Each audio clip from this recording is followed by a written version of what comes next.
Appearance on Dion's Daily Dose does not imply endorsement from or by any candidate or guest. The views, thoughts, and opinions expressed by Dion Bergeron or Dion's Daily Dose are his own and do not represent the views, thoughts, and opinions of any guest. Material and information presented is for general information purposes only. The Dion's Daily Dose name in all forms and abbreviations are the property of its owners, and its use does not imply endorsement of or opposition to any specific organization, product, or service.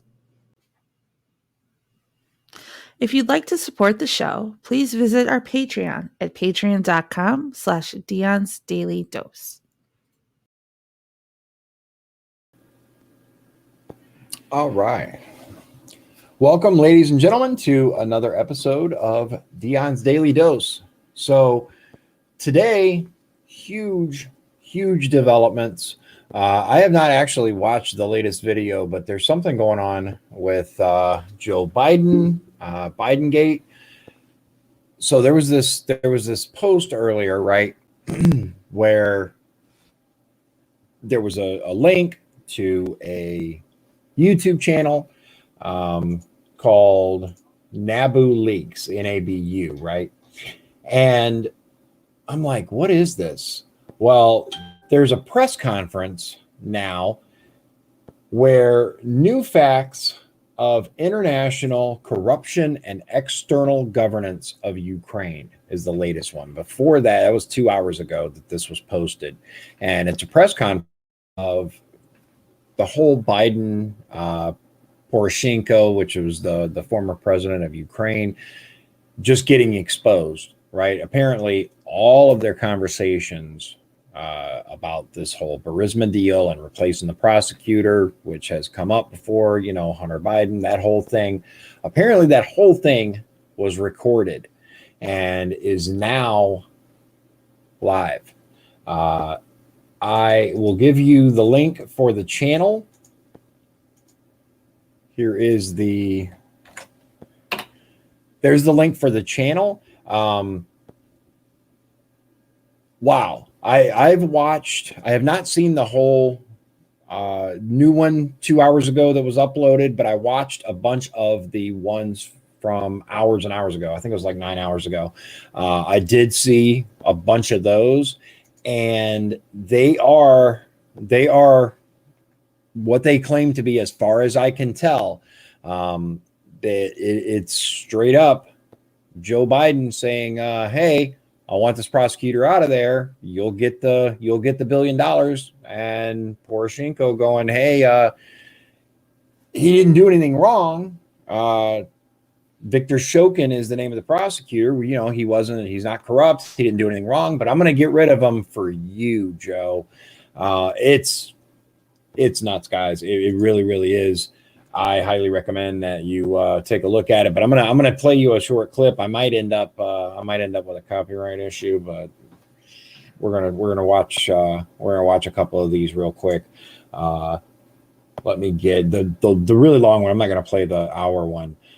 There's a couple that in particular are really good and give a quick summary of the situation. Let me get my other microphone set up so that you can actually hear the audio. The other issue with the long one that I was able to find out is that it is not in English at the beginning. It's subtitled, which is fine unless you are listening to this broadcast rather than watching it. It'll be hard for you to understand. I mean, I guess unless you speak, I guess it's Ukraine or whatever, Ukrainian. Okay, all right. We're gonna get a couple of these videos going. They're pretty short. All right, hold on. I gotta switch my audio over. Give me just one quick second. I also gotta share the screen. Let me get on that. Okay, here. There we go. Allow. Let's go back to that. Put that full screen. Hey, Jack, good to see you. Thanks for joining us. All right, so President Poroshenko? Yes. One moment for Vice President Biden.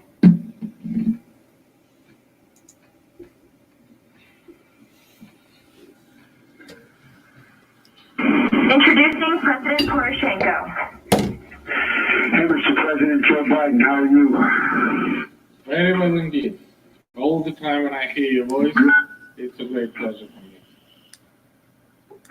Well, I'm on Air Force 2, and I think we're going to stay connected. We just took off, and I'm hoping this connection will stay open. No, it certainly sounds like Biden to me. That there is a new government and a new prosecutor general. I am prepared to do a public signing of the commitment for the $1 billion. Again, I'm not suggesting that that's what you want or don't want. I'm just suggesting that that's what we're prepared to do. And again, it wouldn't be finalized until, the IMF pieces are written. Extremely strong motivation. One of the possible candidates was leader of my faction, Lutsenko, who is the public figure. So that's just a tiny clip. I'm actually going to play you the beginning of the main one so that you can see what we're looking at here. It is huge. I'm actually going to turn it down a little bit and I'll read you the. Good afternoon, dear viewers, listeners, colleagues. Thank you for your attention to this press conference. Subject of our press conference: new facts of international corruption and external governance of Ukraine.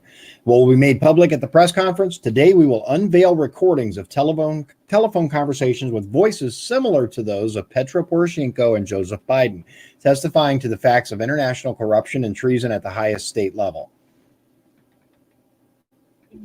As we go forward during the press conference from a legal point of view, in the slides and text, the names Poroshenko, Kerry, and Biden should be understood as persons whose voices are very similar to the voices of the senior officials of Ukraine and the USA acting at that time. How we received these records were given to us by investigative journalists. According to them, Petro Alexiev personally recorded the conversations, which, according to the journalists, is evident without any expert examination when listening. Why these records were transferred to us? These records are part of an extensive corruption puzzle that we, together with fellow members of the parliament, experts, and journalists, have been collecting for many months. Therefore, it is logical that investigative journalists turn to us. Subject 1, $1 billion of U.S. taxpayers' money in exchange for maintaining charisma, schemes, and international corruption. Now we will disclose an audio recording of conversations that took place at the end of 2015 and throughout 2016 between the then president of Ukraine, Petro Poroshenko, and vice president of the United States, Biden, and also between Poroshenko and United States Secretary of State, John Kerry. And here we immediately asked the supporters of Poroshenko to move away from the screens. Many who participated, hold on, a little quickly. Basically, people that naively believed he could not do this, discuss billion-dollar deals. But before we turn on the record, I'll briefly let you know what will be discussed further. As we already said, at the end of 2019, a major international corruption scandal erupted in the United States.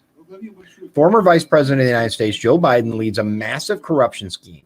Let me remind you that Joe and his son, Hunter Biden, and their partners for many years received millions of dollars in exchange for the political cover from the gas company,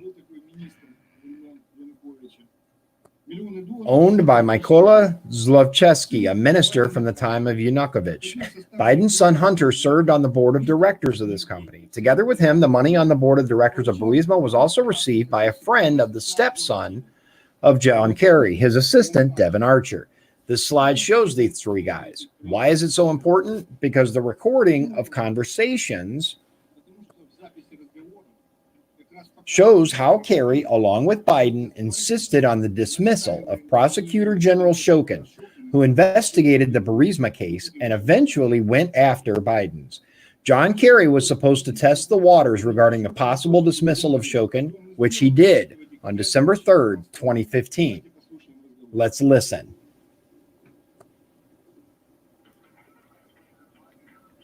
I urge you to see if there's a way to get by this problem of replacing the prosecutor general, Shulkin, because from our perception, he's blocked the cleanup of the prosecutor general's office, and I know the vice president is very concerned about it, and I think it'd be good to try to have some resolution of that before the vice president comes, if it's possible, and have real clarity as to the steps that we're going to take forward. I think his visit and his speech to the left are a good opportunity to showcase your successes as we continue forward. And So, oh wait, real quick. I doubt that any other general prosecutor can do that, but we provide absolutely transparent procedure for the selection commission, and the procedure was widely accepted, both inside the country, including my opponents, all the NGO, all the parliamentary forces. They widely accepted as an absolutely transparent and effective situation. And as I promised, the very next day, before the 1st of December, exactly as I promised to Vice President Biden, this person who was selected by the Selection Commission as appointed.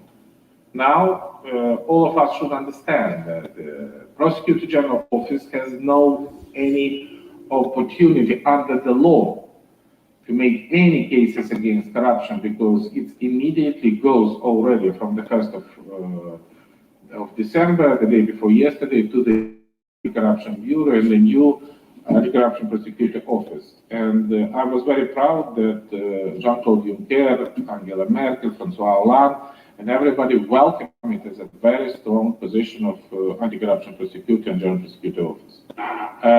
For the... In case you didn't get that, they are openly discussing Joe Biden.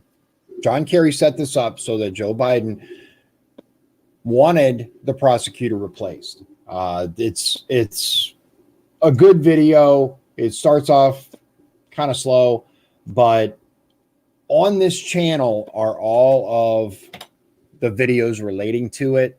I've watched, again, a number of them, but I haven't seen this long one in its entirety yet. I just saw the beginning of it. I wanted to share that with you so you could see what I'm talking about here. It is, yeah. Chris Wells, you're absolutely right. But Trump, yep, exactly. This entire thing, accuse other people what you are guilty of, right? Second, let me get this mic down. Probably eliminate some of the background noise if there is any. We have seen over and over again these claims of quid pro quo. I call him quid pro Joe. This whole thing is getting exposed finally, right? We've seen little bits here and there, but the internet media is slightly less corrupt than our media here, slightly less controlled. I do think that this will be a very, very video if you see the whole thing. I think what they did was they strung all the clips together to present a much more cohesive picture than what I was able to get from watching, small clips of it. It's about time we start seeing something happen. So I have a question for you. Let me get this screen shared here, and you can see what I'm talking about. So let's just ask a couple of questions here. So I don't know if you guys have heard, but Donald Trump has stated that he is taking HCQ or hydrochloroquine every day in order to prevent COVID-19. Now, why would he do that? Pre-announcement, right? Tools, Sources, data, COV1, VCOV2 analysis, etc., provided to factually challenge the narrative. Full attack on HCQ by the media. We've seen that, right? We've seen them attack HCQ. There was a single study done by the VA, and they focused all their energy on that. Why, right? Why would they do that? Why wouldn't the media, in particular, the Democrats, want to work on all fronts to find a possible solution? The immediate dismissal, right? We want to get rid of this. At least that's what I want. I assume that's what the majority of you want as well. We want it gone. We want to get back to reality, get back to our regular lives. Why doesn't the media want the pandemic to slow or stop? Why wouldn't they want that? Ask yourself that. Why doesn't the media want society to heal, recover? Why doesn't the media want people to no longer fear going outside? Why doesn't the media want people to point the finger at China as the source? Why doesn't the media want people to return to work, normal daily lives? Who benefits the most? Really think about that. And whenever something happens, you have to ask who benefits, right? Why does corporate media attempt to control us? Why does corporate media challenge, attack anyone who defies the pushed, coordinated narrative? Why does corporate media attempt to prevent individual critical thinking by the public? Is this about the virus or something else? Everything is at stake this election. And I absolutely agree with the second to last line here. Everything is at stake. I want to show you something else. This is an article from Costa Rica. Hydroxychloroquine, the drug Costa Rica uses successfully to fight COVID-19. This came out April 19th, so 1 month ago. Used in the world for decades in the treatment of malaria. A month ago, the Caja Costarricense de Seguro Social, CCSS, decided to apply hydroxychloroquine to patients infected with the new coronavirus until a vaccine is available. Thai immunosuppressant drug is produced in Costa Rica. The medical director of the Caja, Mario Ruiz, as the director of pharmacoepidemiology, Obando Elizondo, the director of the Children's Hospital, Olga Arguedes, and the Minister of Health, Daniel Salas, confirmed the use of the drug and the success in mitigating and containing the progression of the virus, and also in reducing the number of patients who must be hospitalized in intensive care units. Now, yes, very good, Chris. Remember the old adage of if it bleeds, it leads. Absolutely. So here's my point with this article. Let me give you the link for it so you can read it at your leisure. But what we're looking at is a concerted effort by the media and the left to attack any possibility of this drug being hailed as the lifesaver that it potentially is. We've had I don't know if you guys have seen this. There is a Jackass, did you hear Pelosi call President Trump morbidly obese? I saw a quick clip of that. I didn't see her say it, but I saw an article talking about it in a rebuttal by our president. Come on, really? Yeah, because he's taking this HCQ, and she was like, well, I worry about his health because it's been known to do this, and since he's how shall I say it, morbidly obese, whatever. I've seen some morbidly obese people. I used to be morbidly obese. Trump is not morbidly obese. He's not exactly a bodybuilder, right? Especially since becoming president, he's packed on a couple of pounds. I think it's all the McDonald's, but all things considered, I think she could have chose a better line of attack on that. Not to mention, I don't know if I don't know if people realize this, but obesity is the norm in America now. There are more obese people than there are skinny people, at least the last time I checked. Let's see here. Percentage of overweight. Let's find out. Overweight people in USA. Survey says, here it is. Oh, look at this. This is, wow, it's even higher than I thought. Let me, oh, it's wrong one. Hold on. Let me put it on the other browser. Sorry. Whoop. All right. So let me get back to this and show you this. Okay. Chris says, only time I've been called normal, right? I hear you. So look, according to this, percent of adults age 20 and over with overweight, including obesity, 71.6%. Children and adolescents, 12 to 19, far less, and 6 to 11, even less. But overweight and obesity statistics, NIDDK, which is the second one here, almost 3 in 4 men, 73.7% were considered to be overweight or have obesity. And about 2 in 3 women, 66.9%, were considered to be overweight or have obesity, as shown in the above bar graph, blah, blah, blah, blah, blah. So I find that interesting. So is that her way of calling him normal? Is that her way of saying, President Trump is yet one more way he's connecting with the American people, right? Look, it's craziness. We have an effect, at least according to many, many studies. That's not the only study. That's not the only place that is. Actually, let me go back to it because I'm going to show you what else it says in this article here. It says, in Costa Rica, we have been applying hydroxychloroquine since we had a meeting by teleconference with personnel in China who attended the emergency in the cities of Shanghai and Wuhan, explained Ruiz. That teleconference offered by the Chinese embassy in Costa Rica took place on the night of March 18th.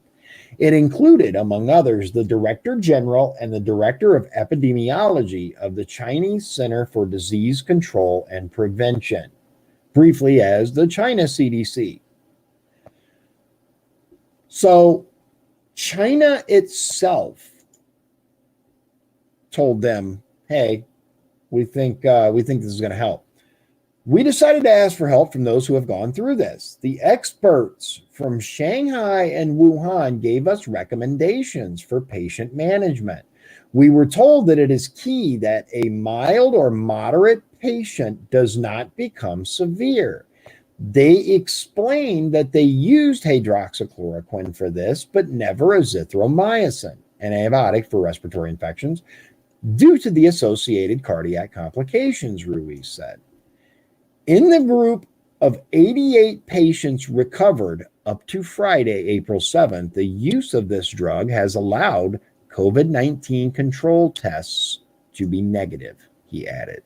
In other words, it got rid of it. So we've got numbers, but the prescription must be carried out as part of the medical record individually for each patient, considering the benefit to risk ratio, pre-existing health conditions, medications they take, blah, blah, blah, blah. Diseases like diabetes mellitus, hypertension, cancer, and asthma are not contraindications to giving treatment, she added. However, she warned each case must be assessed individually. It has specific specifications and doses, thanks to the help, blah, blah, blah, blah, blah. I gave you the article. Read it if you want.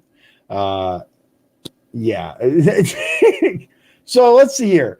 Chris says the scales for weight. Yeah, back to the overweight thing. The scales for weight are ridiculous. I agree. 6'3" man is supposed to be less than 180 pounds. I saw a guy that was 6'3" that weighed less than 180 pounds, and he looked like a beanpole, right? Like I call him two-dimensional boy, because if you turn sideways, he disappears. And yeah, sarcasm. Trump conspired with the Chinese. Impeach him.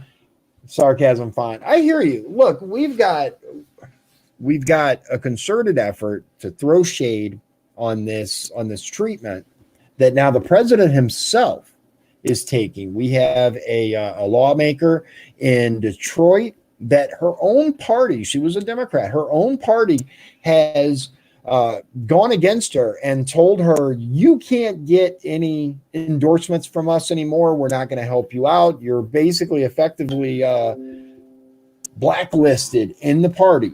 Why? Why did they do this? Because she thanked President Trump for saving her life. Yeah, that was her high crime.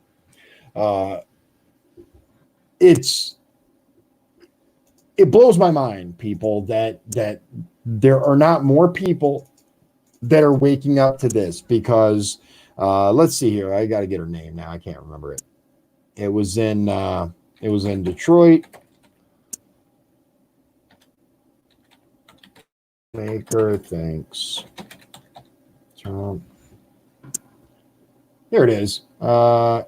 Okay, so this is from the Detroit Free Press. If anybody, if you know her name, just tell me, But in the meantime, here it is. Democratic state lawmaker thanks Trump and hydroxychloroquine for recovery from coronavirus. There it is. Karen Whitsitt. I could not remember her name. She credited HCQ and Trump for her speedy recovery from COVID-19. Hydroxychloroquine, an anti-malaria drug, has been touted, blah, blah, blah, blah, blah. They have told her that she is all but kicked out of the D party. They have blacklisted her. They have told her, basically, we have rules and you violated those rules.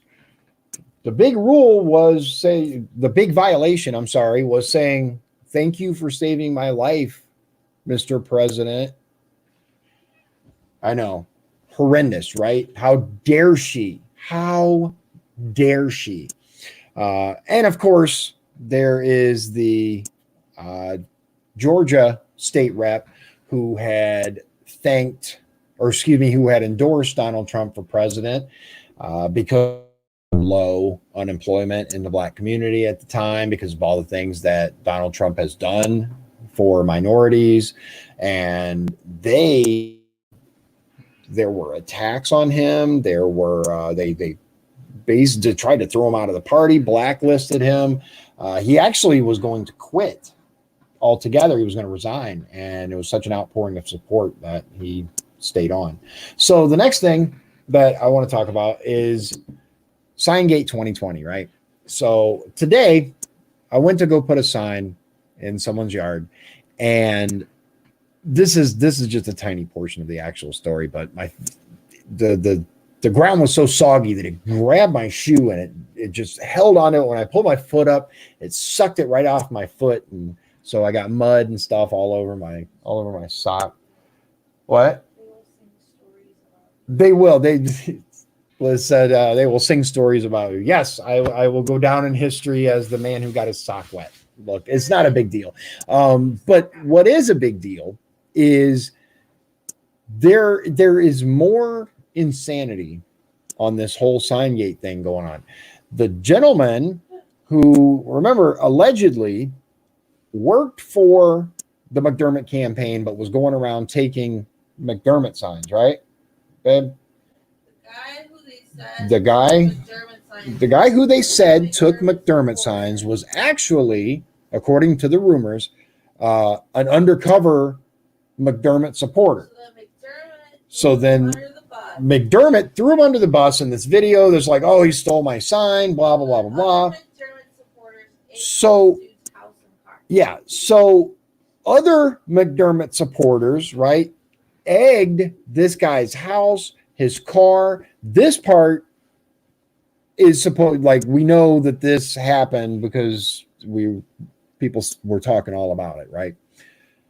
Look, I'm going to tell you, there are people out there regardless of who you support, regardless of your position on things, let's stay classy, right? Let's not go out and attack people, egg their house, do little juvenile stuff. Now, remember, Melissa Borum actually got on WJOB and told people that she had been harassed and threatened by McDermott supporters. And according to her, it comes from the top. That is how he acts, and his supporters pick up on that. And they go and they, right? Because I see the headlines now, Republican candidate so poor he only wears one shoe. I like that. That he fosters that kind of mentality, right? I don't know about that, but what I do know is I don't see him telling his supporters, hey, don't act like that. Don't do this, don't do that. I don't want people threatening people. I don't want bad behavior. We're better than that. Let them act the way that they want to act. And there are going to be people, right, regardless, that are not going to be good people. I do not condone anything of that nature, right? So look, we got 2 weeks to go. Guys, gals, ladies and gentlemen, 2 weeks to the primary. Who's excited, right? Yeah, so primary, it all comes down to the vote, to your vote. You are truly the ones who will pick the next stage of this election. Me too, but I think everybody kind of knows who I'm going to vote for. Yeah, that, you know what? Chris Wells makes an excellent point. He said, I always found it funny that a man being accused of being a bully uses a boxing glove for his logo. That's a fantastic point. It really is. It's what? Right. Liz said it's a violent image. I'm triggered. Speaking of triggered. Oh, and now he's giving out $10,000 loans to small businesses. Oh, yeah. So Liz read somewhere, I don't know where she got it from, but she read somewhere that they're suddenly giving out $10,000 small business loans in Hammond. Now, my understanding was that, yeah, I thought Hammond was broke. They were just complaining about how the casino money that is gone because of the COVID pandemic is making a massive budget shortfall, right? So how are they able to throw all this money around? It's interesting.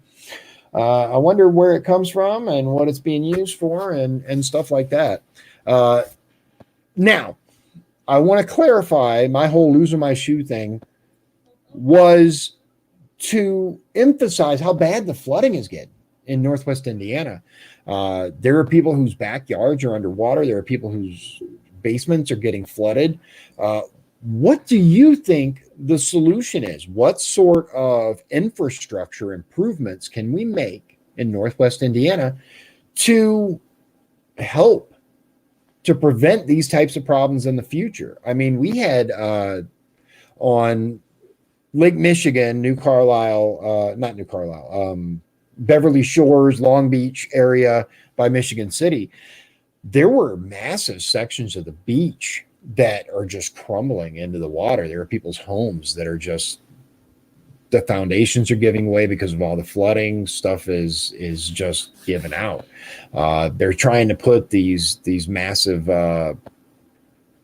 pylons, metal pylons, to shore up the shore. Look, I'm going to tell you, I don't know. I don't have an easy answer for that, for the flooding, but I do know that we need some improvements, right? There's all this federal money that's being tossed around. By the way, going to places that I personally would not want my money going. We're sending money overseas to some countries. Yeah, okay. Other countries hate us. Why do we keep sending so much money overseas to companies that hate us, or excuse me, countries that hate us? Okay, Chris says, first of all, he plans on being in DC when the fit hits the shan. There you go. Absolutely. And that's really what it comes down to is I really don't think the possibility of losing this election has crossed his mind. I really don't. I think he is utterly convinced that he is going to win this district. Chris says, well, when new subdivisions go up, they need water retention to catch storm water runoff.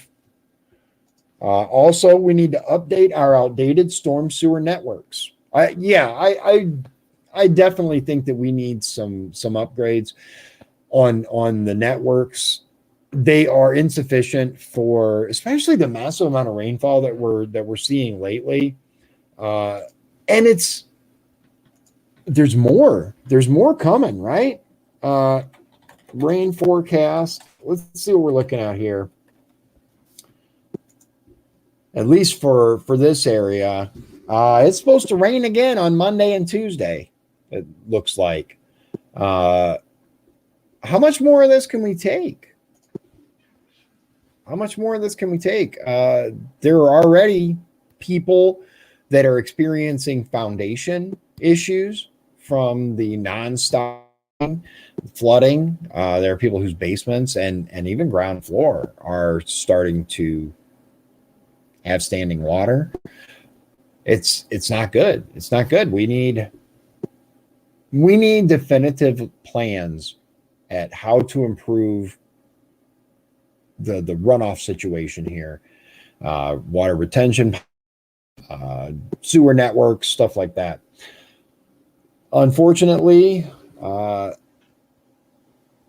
money that was supposed to be used for infrastructure, right? All these casino deals and all this money that was supposed to go to improving the roads, to improving the infrastructure, to improving all this stuff, interestingly enough, always seems to get spent on non-infrastructure items. How does that work? Like, are they able to just change the budget on the fly, or are these things that, just happen to happen? I think that's pretty much it that I had for everyone today. Again, give you a quick reminder that Thursday, the 21st, Republican debate, virtual, but that's what we got. That's what we can do. And I'm personally looking forward to it. I'd like to see a show of hands, right? Right now, I'm currently trying to look at my background and decide what I want to have up there for the debate, right?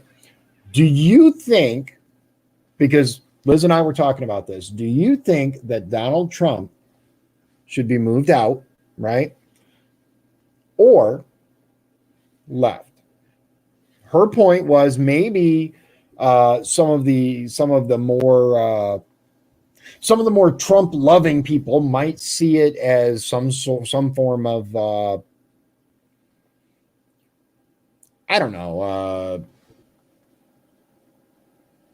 insult, maybe as making fun of him. I don't look at it that way, but she thinks that maybe it might come off wrong. So what do you think? Keep Trump for the debate or move Trump for the debate? I'm obviously going to have my sign here. I'm going to have all my social media information up on here so people can find me, possibly my website. The SpyGate, I'm probably going to leave up there just because it's there. Moving it's going to be a pain. Obviously, I'm going to keep my flag. Let's see here. There we go. But Donald Trump in the background. What do you think? Keep Trump or move Trump for the debate? This is pretty much my anticipation of how the background is going to be for the debate. Interested in your opinion. Chris says the part of my district that floods a lot, the engineers are calling for an 8-foot diameter pipe to fix the issue. Some of those areas have 12-inch pipes. Okay. So do you think if they already have 12-inch, then shouldn't that be alleviating the flooding? Why do they want to make them smaller?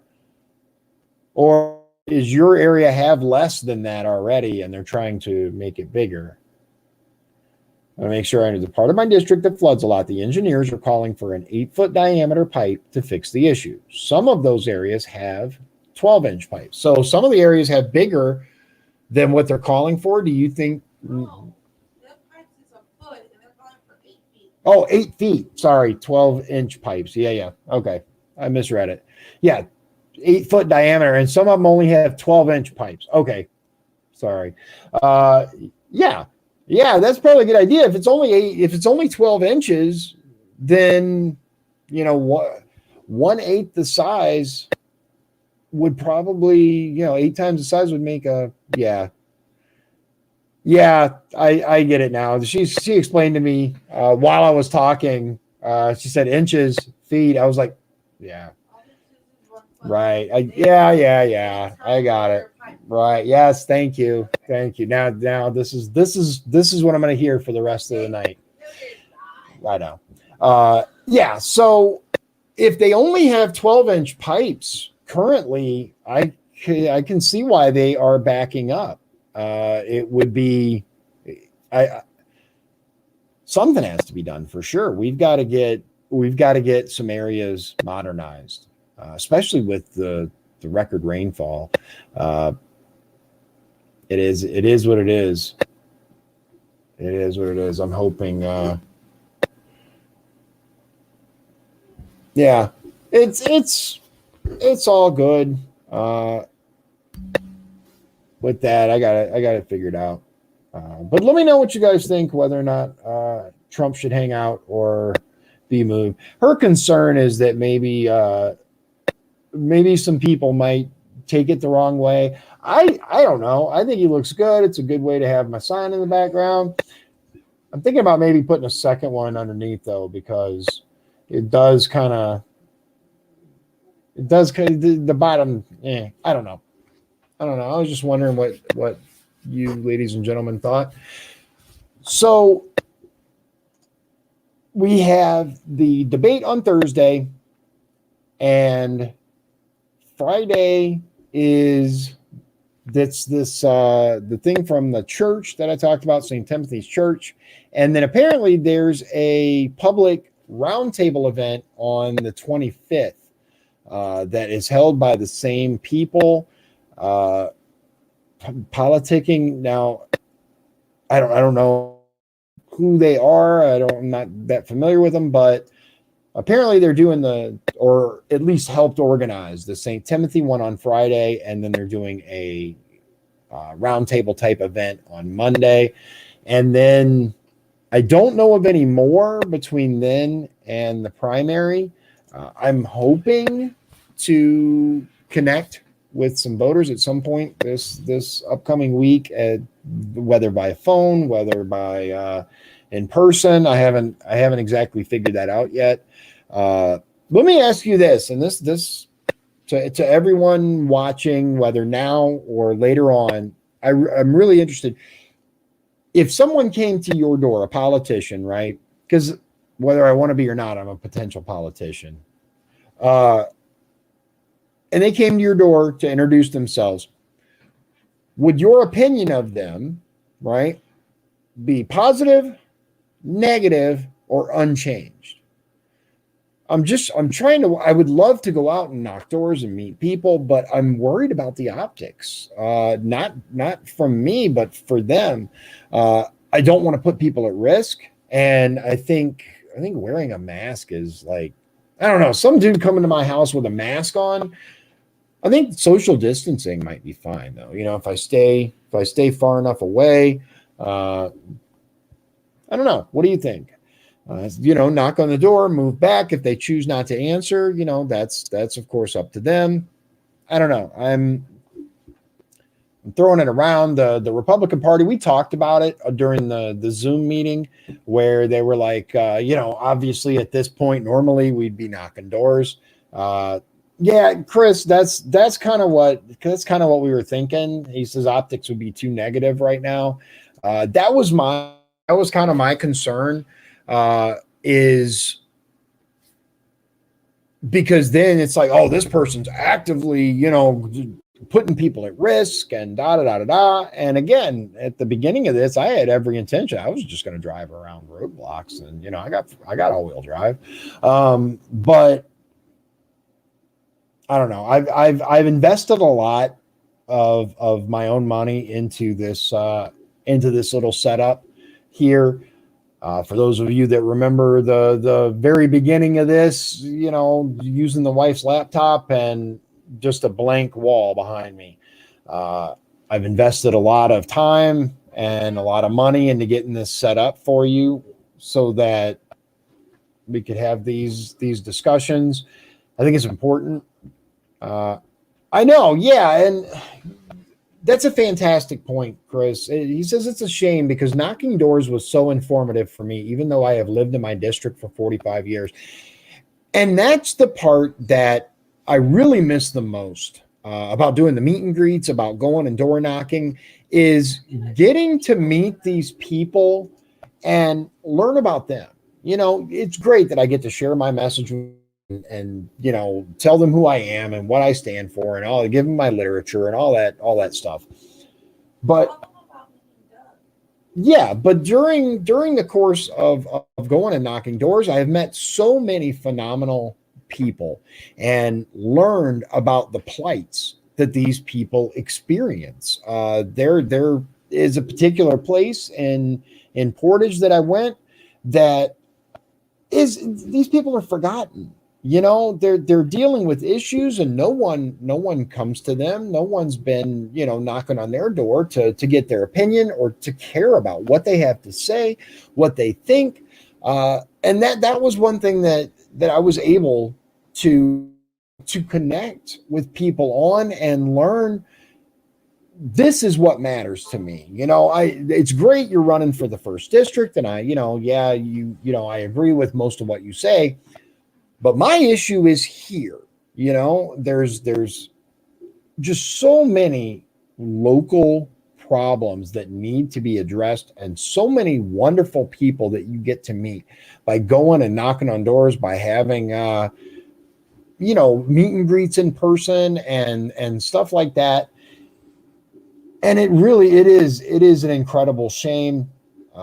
Because I got to meet him. I got the person I'm talking about in Portage. I got to meet him, his family, and hear about all of the real problems that he was experiencing, and the way that that them and their entire neighborhood has just been forgotten and ignored.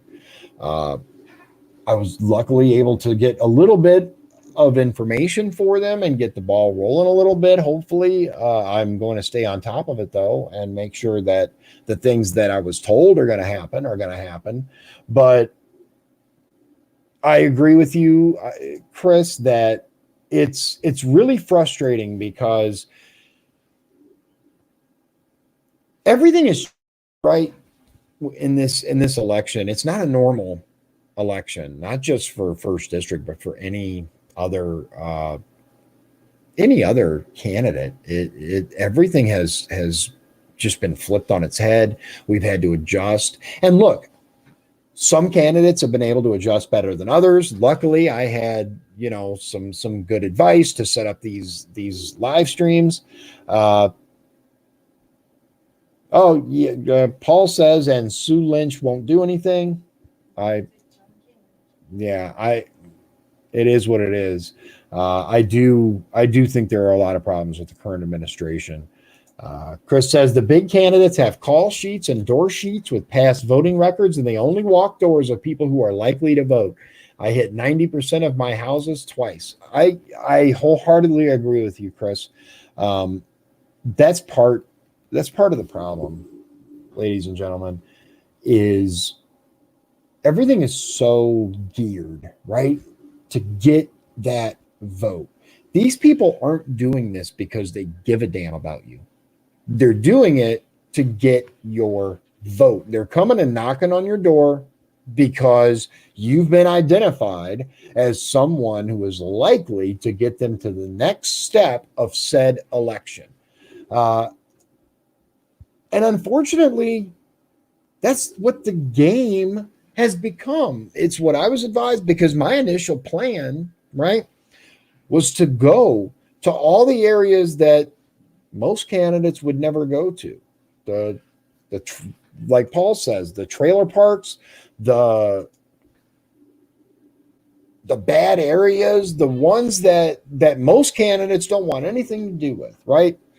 Not the big, huge houses in the nice neighborhoods who are likely to give you a check on your way out, but the people who feel like they don't have a voice. And I'm going to tell you, that's a big reason why Donald Trump won, and it's a big reason why he continues to be very popular, despite many of the so-called issues that the media and the Democrats like to point out, is because he gave Americans a voice. Normal, everyday, flyover country Americans. He said, I hear you. Now, how good of a job has he done since then? That's up for you to decide. Has he earned your vote? I know I will not be voting for Joe Biden, but I honestly don't think he's going to be on the ticket come November. There's just way too much stuff coming out. He'll get replaced with who they really want very soon, I believe. But speaking of, did you see that town hall disaster that they had, where they had all kinds of technical glitches? They had this DJ that was like, oh my goodness, it was horrible. It was absolutely horrible. If you haven't seen it, I recommend looking up a highlight reel of it. Absolutely hilarious. Look, this is the DNC. This is former vice president.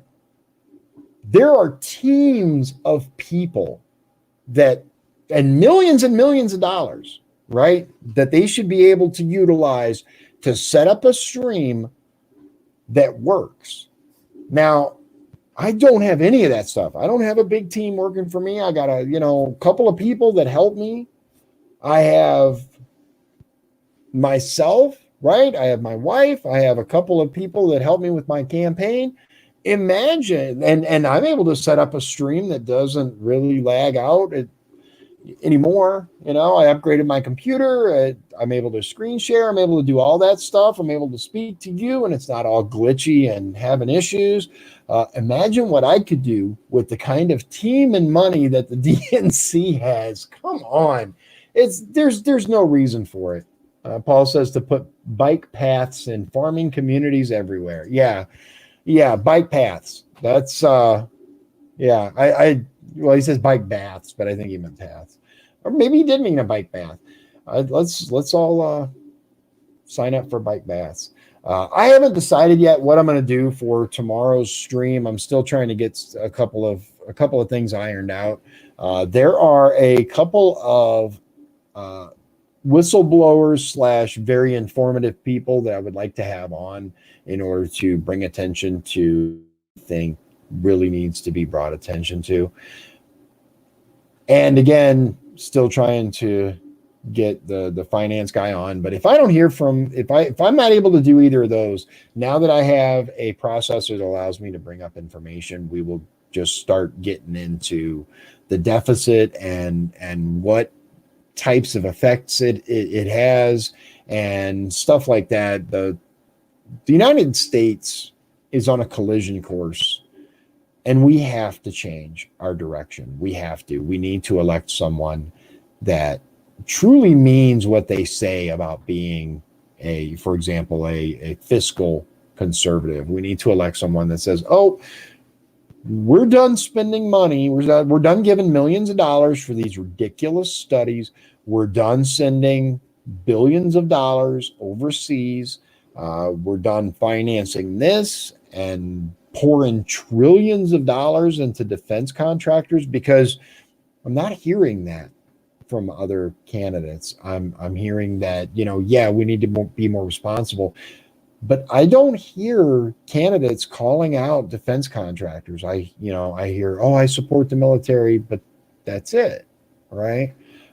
Maybe I've missed it. I I'll be the first to admit that I don't sit there and hang on other candidates' every word, but I'm not seeing it on their platforms the last time I checked. You can support our veterans, you can support our military, and still demand that we quit wasting money by pouring it into the coffers of defense contractors. It is what it is.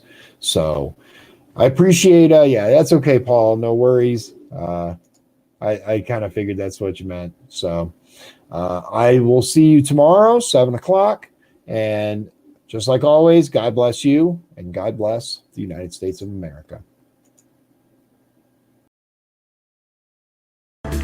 If you'd like to support the show, please visit our Patreon at patreon.com/Dion's Daily Dose.